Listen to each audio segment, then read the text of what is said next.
did that last game against the Thunder help motivate you guys on the 5-game winning streak after? Yeah, it was good. I felt it was the one game where we really got outplayed and kind of got our ass kicked up on the year. So Golden State had a big lead. We fought our way back in. But OKC was a team that more so dominated us in that first game. And so didn't love our individual defense. And then it was really, one quarter, the second quarter, 44-20. But other than that, I think we either tied or won 3 other quarters. So one bad quarter put us behind. And good barometer, good test for us from What's the key to make sure that second quarter doesn't repeat? Well, defensively, I felt like we were being a little too reactive. We were back on our heels a little bit. Williams and Gilgeous had the steam. We got too much easy there. Ball got too stagnant in the second quarter as well. I think it was 31-31 after the first quarter. We were scoring fine, guarding okay, and it went 44-20. And so they got a ton of turnovers. We played in the crowd too much, didn't make the extra pass, and let them get some fast breaks.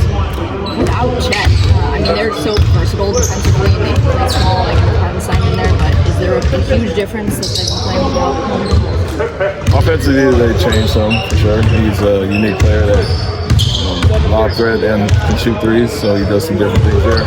Presents some problems, but with Hartenstein, he's one of the elite offensive rebounders, plays with a ton of energy, makes an extra pass, and he's a decent rim protector, so he's brought some good things to them as well. I think they've had 15 or so offensive rebounds in the last 3 games, and so he's really brought his physicality, and they still play a lot of small ball, but very different than Holmgren for sure, but effective in his own way.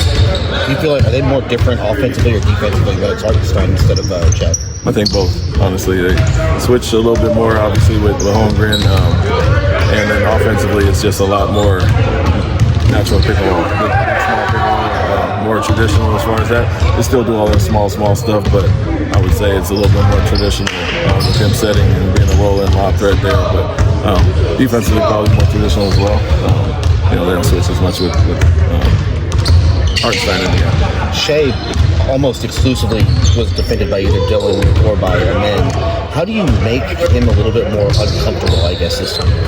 Yeah, take up his airspace. I think, like I said, we were back on our heels a little bit too much, and he was kind of getting ahead of steam, downhill attacking.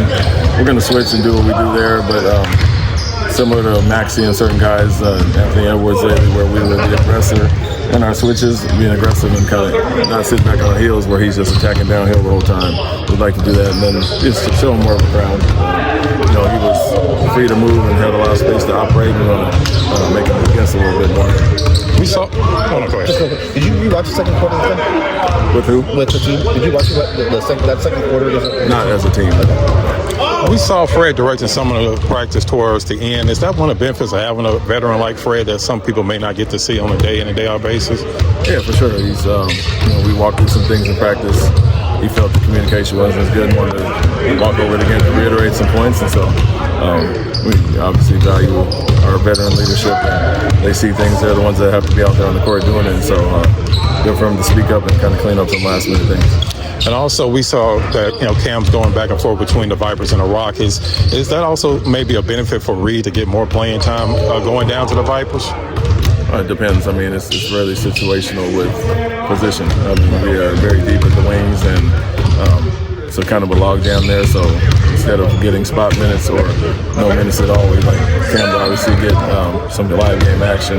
No real substitute for actually playing.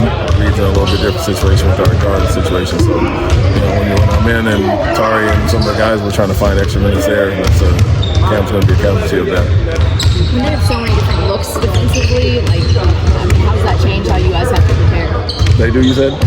Yeah, it's similar to a lot of teams that switch some and go traditional some, but they are who they are at the end of the day. Regardless of who's out there, they're going to force a ton of turnovers. They're number one in the league is forcing turnovers. They're going to show a crowd regardless, and even when they play small ball, they compensate for the lack of size by making plays, creating turnovers, showing the crowd. So regardless of who's out there, they're doing the same things as far as that. Difference being Holmgren, elite shot blocker.